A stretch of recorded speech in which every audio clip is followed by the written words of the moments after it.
வணக்கம். இது 40க்கு 40 நிகழ்ச்சிக்கு உங்களை வரவேற்பது அமலா ராஜேந்திரன்.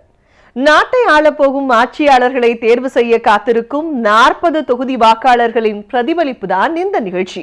இன்று நாம் பார்க்க போவது கரூர் தொகுதி. ஜவுளி மற்றும் கொசுவலை உற்பத்திக்கு பெயர் பெற்ற இந்த தொகுதி பற்றிய அறிமுகம் இப்போது. அமராவதி நதியின் கரையில் அமைந்துள்ள கரூர் பண்டை காலத்தில் தங்க வணிகத்தில் சிறந்து விளங்கிய ஊர். ரோமுக்கும் கரூருக்கும் வணிக தொடர்பு இருந்ததை இங்கே கண்டெடுக்கப்பட்ட நாணயங்கள் உறுதி செய்கின்றன. ஆங்கிலேயர் ஆட்சி காலத்தில் கோவையிலும் பின்பு திருச்சியிலும் இருந்து 1995ஆம் ஆண்டு தனி மாவட்டமாகியது இந்த வரலாற்று நகரம். அமராவதி மட்டுமின்றி காவிரியும் இந்த தொகுதியை வளப்படுத்துகிறது. ஜவுளி மற்றும் கொசுவலை ஏற்றுமதி மூலம் பல்லாயிரம் கோடி ரூபாயில் அந்நிய செலாவணியை ஈட்டிக் கொடுப்பது இந்த நகரத்தின் சிறப்பு. இங்கு தயாராகும் வீட்டு உபயோக துணிகள் Germany, Italy, France, Spain, America உள்ளிட்ட பல நாடுகளுக்கு ஏற்றுமதி செய்யப்படுகின்றன. அதே தொழில்கள் சுமார் 1,75,000 பேருக்கு வேலை வாய்ப்பையும் வழங்கி வருகின்றன.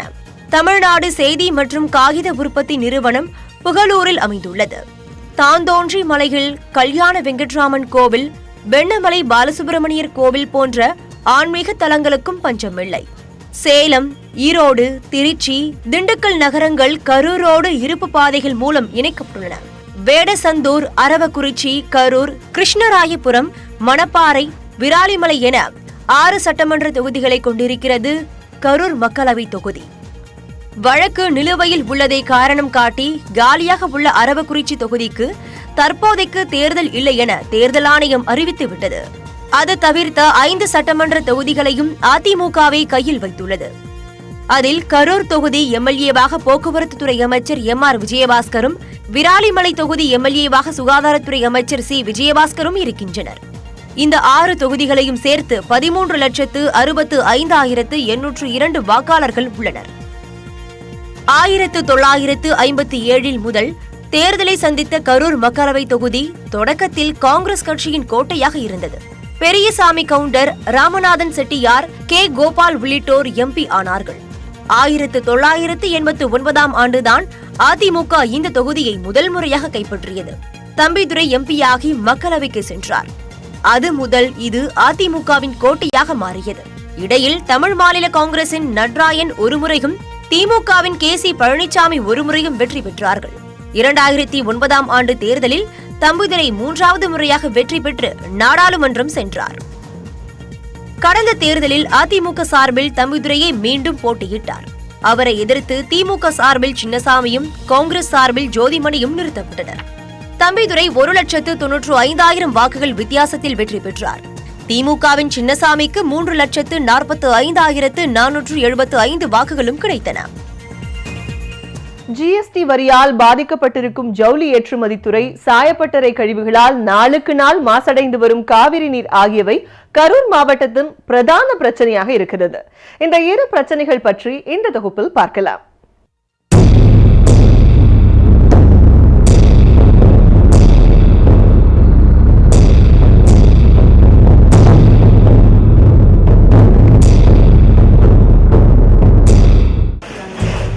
ஜவுளி ஏற்றுமதி மூலம் பல்லாயிரம் கோடி ரூபாய் வருவாய் ஈட்டும் நகரம் கரூர். பல்லாயிரக்கணக்கானோருக்கு வேலைவாய்ப்பை அளிக்கும் இந்த துறை கடந்த 2 ஆண்டுகளாக நலிவடைந்து வருகிறது.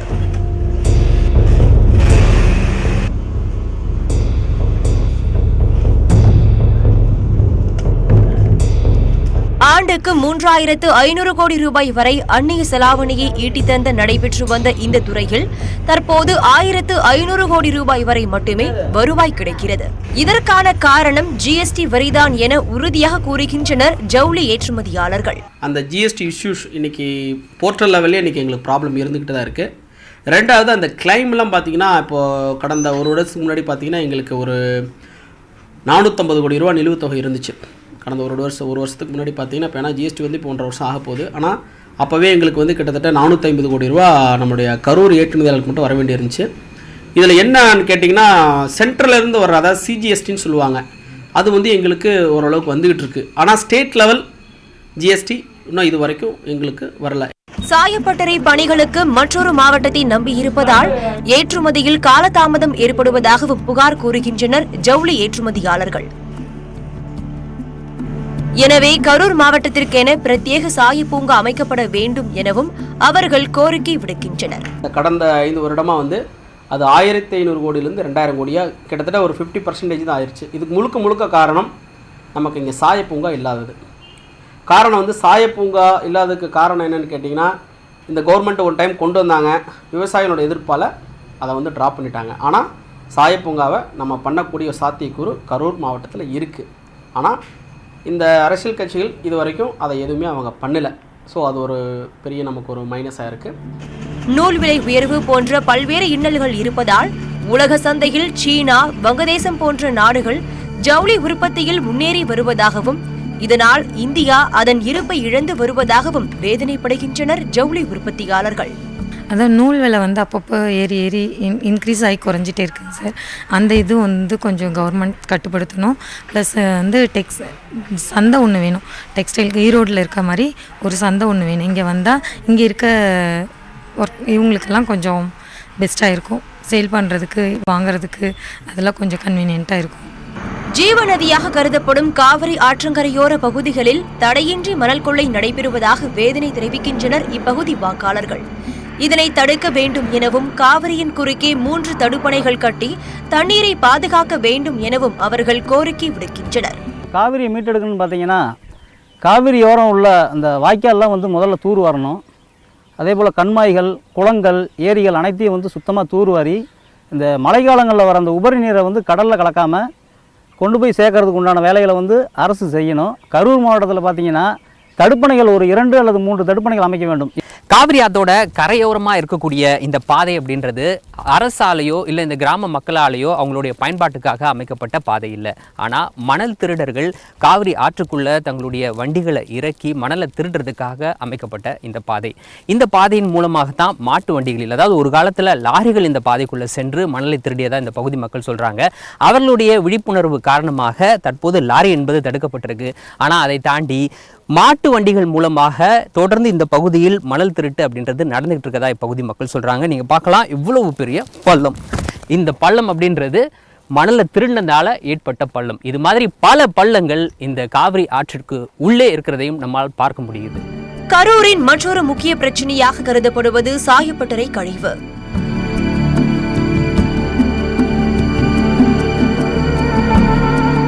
காவிரியில் கலக்கும் சாயப்பட்டறை கழிவுகளால் விவசாயம் பாதிக்கப்படுவதோடு அதனை பயன்படுத்துவோருக்கு தோல் நோய்களும் வருவதாக குற்றம் சாட்டுகின்றனர் வாக்காளர் பெருமக்கள். காவிரியில் சாக்கடை நீர், சாயப்பட்டறை கழிவு சேர்ந்து உயிரினங்கள், மீன், வாழினங்கள், தவளை, நண்டு, நத்தை, எந்த ஒரு விலங்கினமும் மீனினமும் இங்கே வாழ முடியவில்லை. தண்ணீர் சீர்கெட்டு போச்சு. நாங்களாம் சின்ன பசங்களாக இருந்த காலத்தில் இங்கெல்லாம் தண்ணியில் ஆற்றுல தண்ணி குடிச்சிக்கிட்டு இருந்தோம். ஊற்று பறித்து தண்ணீர் எடுத்திருந்த காலம் போய் இப்போல்லாம் சீர்பட்டு சாயப்பட்டறை கழிவு இந்த பகுதி மக்களுக்கு தோல் நோய் வரும் அளவிற்கு ஆடு மாடுகள் தண்ணி குடிக்க முடியாது, மனிதர்கள் தண்ணி குடிக்க முடியாது. பெரிய பாதிப்புக்கு உண்டாகி தண்ணீரின்றி மக்கள் மிகவும் கஷ்டப்படுகிறார்கள். சாயப்பட்டறை கழிவுங்க காவிரி ஆற்றில் கலக்கிறதுனால விவசாயம் பாதிக்கப்பட்டதா விவசாயிகள் குற்றம் சாட்டுறாங்க. ஆனால் மற்றொரு புறம் கரூர் மாவட்டத்தில் புதிய சாயப்பட்டறைகள் திறக்கப்படணும்னு ஜவுளித்துறையினர் கோரிக்கை வைக்கிறாங்க. இந்த 2 கோரிக்கைகளும் ஒன்றுக்கு ஒன்று முரணாக தோன்றினாலும் இந்த 2 தொழில்களும் வளர்ச்சி அடைய வேண்டியது அவசியம். அந்த வகையில் ஒன்று மற்றொன்றுக்கு முரணாக அமையாத வகையில் நடவடிக்கை எடுக்க வேண்டியது அரசோட கடமை. நியூஸ் 18 தமிழ்நாடு செய்திகளுக்காக கரூரிலிருந்து ஒளிப்பதிவாளர் ஸ்ரீராமுடன் ஆசிஃப்.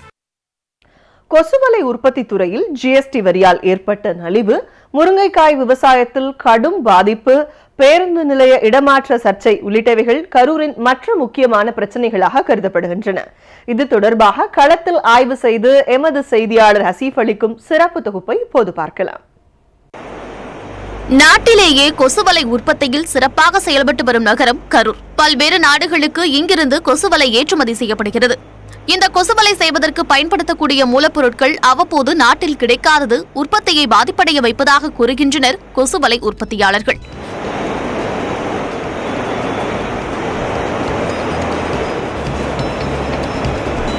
இது மட்டுமின்றி ஜிஎஸ்டி வரியால் கடந்த 2 ஆண்டுகளாக கடுமையாக பாதிக்கப்பட்டுள்ளதாகவும் அவர்கள் கூறுகின்றனர். பங்களாதேஷுக்கு நம்ம இந்திய அரசாங்கம் ரொம்ப உதவி செய்கிறோம் அப்படிங்கிற ஒரு பேரில் அவங்களுக்கு சுங்க வரி மிக குறைவான கட்டணத்தில் வசூல் பண்ணுறாங்க. அதனால் அவங்க கூட எங்களால் வெளிநாடுகளிலிருந்து, பங்களாதேஷ் போன்ற நாடுகளிலிருந்து இங்கே கொண்டு வரக்கூடிய கொசுவலை வருது பார்த்தீங்களா, அந்த கொசுவலை வந்து எங்களுக்கு எங்கள் கூட காம்படிட்டிவ் அவங்க கூட நாங்கள் பண்ண முடியல. அதனால் வந்து அவங்களுக்கு வந்து ஒன்று சுங்க வரியை அதிகப்படுத்தணும், இல்லாட்டி எங்களுக்கு வந்து மற்ற ஜிஎஸ்டி வரிகளை முற்றுமுழுமாக எடுக்க வேண்டும். அதுதான் எங்களுடைய கோரிக்கை, முக்கியமான கோரிக்கை. கரூரில் மற்றொரு முக்கிய தொழில் பேருந்துகளுக்கு பாடி கட்டும் தொழிலாகும்.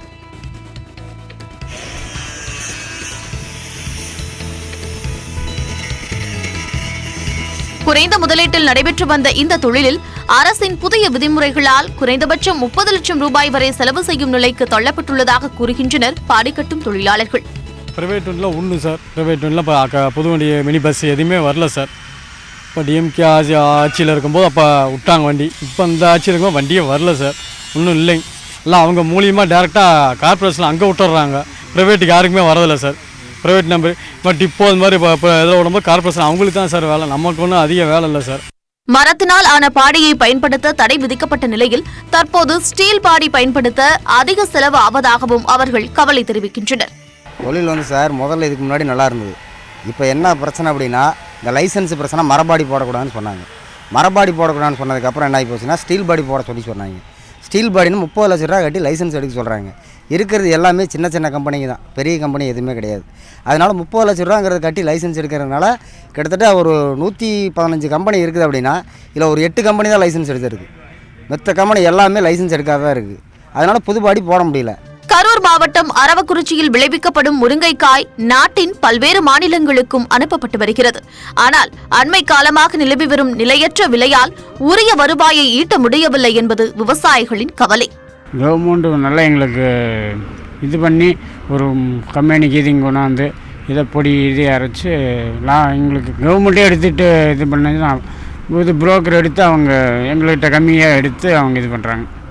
இடைத்தரகர்களின் காரணமாக தங்களுக்கு உரிய விலை கிடைக்காததால் அரசாங்கமே கூட்டுறவு சங்கம் அமைத்து முருங்கைக்காய்களை கொள்முதல் செய்ய வேண்டும் என்கிறார்கள் விவசாயிகள். லாபம் வந்து ஓரளவுக்கு விலை போச்சுன்னா லாபம் கிடைக்கும். இப்போல்லாம் லாபம் ஒரு கூலி 3 பேர் சேர்ந்து ஒடிச்சிருக்கோம், இன்றைக்கி கூலி கூட கட்ட மாட்டேங்குது. அதுக்கு தகுந்த கவர்மெண்ட் பார்த்து மழையும் இல்லை, எல்லாம் காஞ்சு போய் நாங்களும் விவசாயம் இதை பற்றி தான் நாங்கள் இதை வச்சு தான் நாங்கள் பொழப்பு ஓட்டுறோம். பார்த்து ஏதோ பார்த்து போட்டு கொடுத்தாங்கன்னா பரவாயில்ல கவர்மெண்ட் எடுத்து. கரூர் பேருந்து நிலைய சர்ச்சை 8 ஆண்டுகளாக ஓய்ந்த பாடில்லை. நகரின் மையப்பகுதியில் பேருந்து நிலையம் அமைந்துள்ளதால் கூட்ட நெரிசலை கட்டுப்படுத்தும் நோக்கில் கடந்த 2011ஆம் ஆண்டு திருமாநிலையூரில் பேருந்து நிலையம் அமைக்க இடம் தேர்வு செய்யப்பட்டது. ஆனால் அதற்கு எதிராக வழக்கு தொடரப்பட்ட நிலையில் பேருந்து நிலையம் இன்று வரை அமைக்கப்படவில்லை. போக்குவரத்து நெரிசலும் ஓய்ந்த பாடில்லை. திருமாநிலையூரில் வந்து இடத்துக்கு வந்து ஆர்குமெண்ட் பண்ணி எடுத்திருக்காங்க. அந்த பஸ் ஸ்டாண்ட் வந்துட்டு இந்த பஸ் ஸ்டாண்ட் வந்து அங்கே மாற்றினா கொஞ்சம் நல்லாயிருக்கும். ஏன்னு கேட்டிங்கன்னா இப்போ நம்ம வெளியூர்லேருந்து கோயம்புத்தூர்லேருந்து திருச்சி போகிற வண்டியும் மதுரை போகிற வண்டியும் சேலம் போகிற வண்டியெலாம் அந்த பஸ் ஸ்டாண்ட் வந்துச்சுன்னா ஈஸியாக போகிறதுக்கு வர்றதுக்கு நல்லாயிருக்கும்.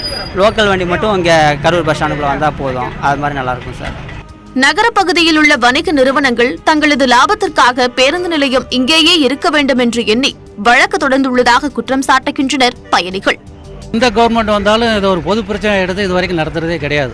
இது ரொம்ப எதிர்பார்ப்பு, டிராஃபிக் ஜாம் இதெல்லாம் வந்து ரொம்ப சிரமத்தில் வந்து நடைபெற்று இருக்குது. இந்த அனைத்து கவர்மெண்ட் யார் வந்தாலும் தற்போது இதை பற்றி எம்பி கிட்டலாம் பல முறை கொடுத்த இதோட தொடர்ச்சியாக 3 தடவை நின்றுட்டு இருக்காரு. கரூரில் தம்பி தவிர 3வது முறையாக சீட்டு கொடுத்துருக்காங்க.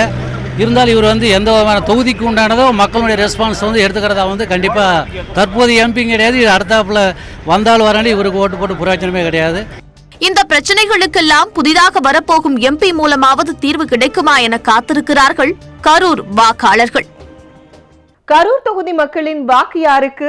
இந்த தொகுதி மக்களின் மனம் கவர்ந்தவர்கள் நரேந்திர மோடியா, ராகுல் காந்தியா? அவர்களிடமே கேட்கலாம். யாராவது ஒருத்தர் போட்டு போக வேண்டியங்க, யாரு கணக்காருக்கு யார் வந்தாலும் அவங்க போட வேண்டியது. யாராவது வந்தால் நல்லது செய்வாங்கன்னு நம்புறீங்களா?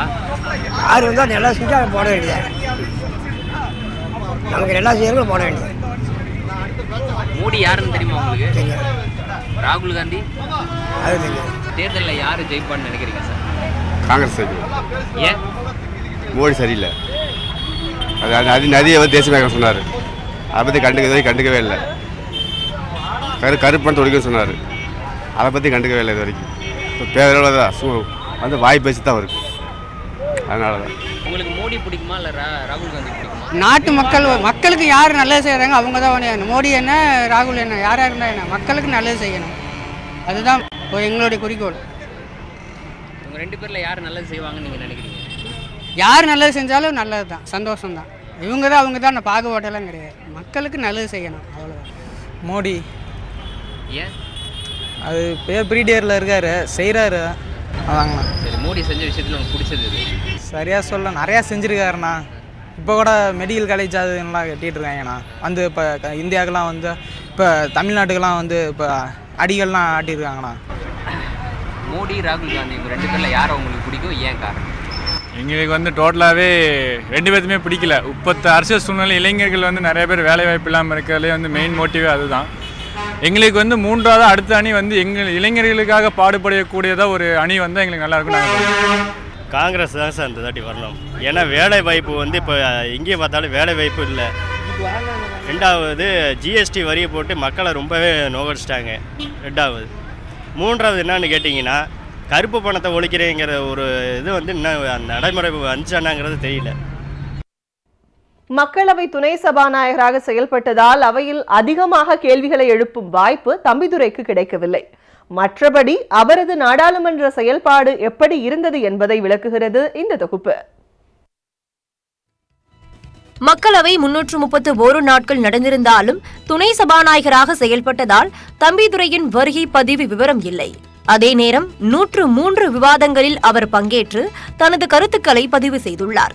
8 சிறப்பு கவன ஈர்ப்புகளையும் கொண்டு வந்துள்ளார். அதே நேரம் துணை சபாநாயகராக செயல்படும் நிலை வந்ததால் அவரால் வெறும் 13 கேள்விகளையே எழுப்ப முடிந்தது.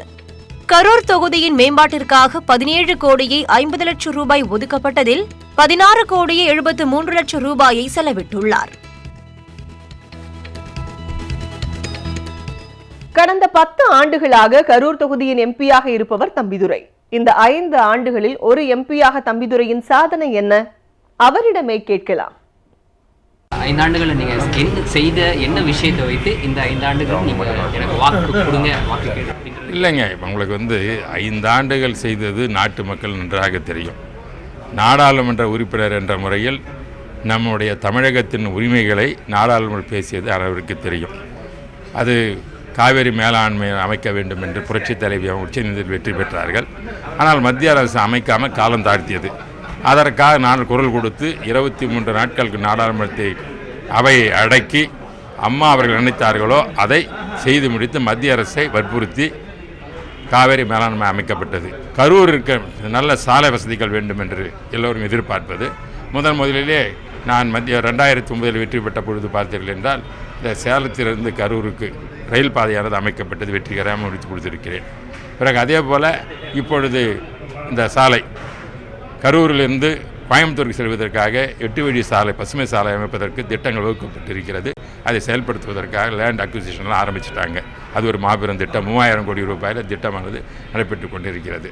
டெக்ஸ்டைல் இண்டஸ்ட்ரி இதுக்காக ஸ்மித் ராணிக்கிட்ட கூட்டு போய் இவங்ககிட்ட பேசி இது மாதிரி இண்டஸ்ட்ரி, எஸ்பெஷலி மஸ்கிட்டோ இண்டஸ்ட்ரி எல்லாம் நிறைய பாதிப்பட்டிருக்குன்னு சொல்லியிருக்காங்க. அது சொல்லியிருக்கிறேன், அதை கவனிப்பதாக சொல்லியிருக்கிறார்கள். பிறகு இங்கே பல்வேறு பணப்புழக்கங்கள் இல்லாமல் ஒரு மந்தநிலை இருப்பது நாங்கள் பார்த்து கொண்டிருக்கிறோம். அதற்காக மீண்டும் பல தொழிற்சாலைகளை கொண்டு வந்து இருக்கிற தொழில் எல்லாம் மேம்படுத்துவதற்காக இப்போ மத்திய அரசு தொடர்பு கொண்டு நாங்கள் என்னுடைய கருத்துக்களை வலியுறுத்தி கொண்டிருக்கிறேன். வேடச்சந்தூர் சட்டமன்ற பகுதியில் பார்த்தீர்கள் என்றால் அங்கு குஜிலிம்பாறை என்ற குஜிலிம்பாறைக்கு ஒரு தாலுக்கா வேண்டும் என்று நான் கேட்டார்கள். தாலுக்காவும் தரப்பட்டிருக்கிறது. பிறகு பாளையத்தில் வந்து ரயில், இந்த பழனி எக்ஸ்பிரஸ், பாலக்காடு எக்ஸ்பிரஸ் நிறுத்த வேண்டும் என்று கேட்டால் அதற்கு அனுமதி வாங்கி நிறுத்தியிருக்கிறேன். அதே போல் வடமதுரை என்ற அதே வேடச்சந்தூர் பகுதியில் இருக்கிற வடமதுரை ஸ்டேஷன் மூடுவதற்கு பல முயற்சி நடைபெற்றன. அதை மீண்டும் திறந்து அதை ரயில் நிறுத்துவதற்காக அங்கு ஸ்டேஷன் வேண்டும் என்ற பொதுமக்கள் கோரிக்கையை வெற்றிகரமாக முடித்து தந்திருக்கிறேன். கரூர் மக்களவை தொகுதியில் தம்பிதுரை, ஜோதிமணி என கடந்த தேர்தல் வேட்பாளர்களே இந்த முறையும் களத்தில் மோதுகிறார்கள். கூட்டணி கட்சிக்கு இந்த தொகுதி ஒதுக்கப்பட்டதால் கடந்த தேர்தலில் போட்டியிட்ட திமுகவும் தேமுதிகவும் இந்த முறை களம் காணவில்லை. வேட்பாளர்கள் பற்றிய அறிமுகத்தை தற்போது பார்க்கலாம். கரூர் தொகுதியில் 5ஆம் முறையாக வெற்றி பெறும் நோக்கத்தில் அதிமுகவில் இருந்து மீண்டும் களம் இறங்கியுள்ளார் தம்பிதுரை. 1965 திமுகவில் இணைந்து கட்சி பணியாற்றிய தம்பிதுரை எம்ஜிஆர் மீதான விசுவாசத்தால் அதிமுகவில் இணைந்தவர். அதிமுகவில் தற்போது கொள்கை பரப்பு செயலாளராக இருக்கிறார். மக்களவையில் துணை சபாநாயகராகவும் பொறுப்பு வகிக்கிறார். 1984 ஆண்டில் தருமபுரி தொகுதியில் போட்டியிட்டு முதல் முறையாக எம்பி ஆனார். அப்போதே மக்களவை துணை சபாநாயகராக செயல்பட்டார். கரூர் மக்களவை தொகுதியில் 1989, 1998, 2009, 2014 என 4 முறை வெற்றி பெற்றுள்ளார். வாஜ்பாய் அமைச்சரவையில் சட்டம், நீதி மற்றும் கம்பெனிகள் விவகாரத்துறை அமைச்சராக இருந்துள்ளார். காங்கிரஸ் வேட்பாளர் ஜோதிமணி அரவக்குறிச்சி அருகே உள்ள பெரிய திருமங்கலத்தை சேர்ந்தவர். அண்ணாமலை பல்கலைக்கழகத்தில் MA, MPhil பட்டம் பெற்ற இவர் 22 வயதிலேயே அரசியலில் இணைந்து விட்டார். இளைஞர் காங்கிரஸ் பொதுச் செயலாளராகவும் தமிழக இளைஞர் காங்கிரஸ் துணைத் தலைவராகவும் பணியாற்றியுள்ளார். கே. பரமத்தி ஊராட்சி ஒன்றிய கவுன்சிலராக இருந்துள்ளார். 2011 ஆண்டு கரூர் சட்டமன்ற தொகுதியில் போட்டியிட்டு அதிமுகவின் செந்தில் பாலாஜியிடம் தோற்றார். கடந்த மக்களவைத் தேர்தலில் கரூர் தொகுதியில் போட்டியிட்டு தம்பிதுரையிடம் தோற்றார். சித்திரக்கூடு உள்ளிட்ட நூல்களையும் அவர் எழுதியுள்ளார்.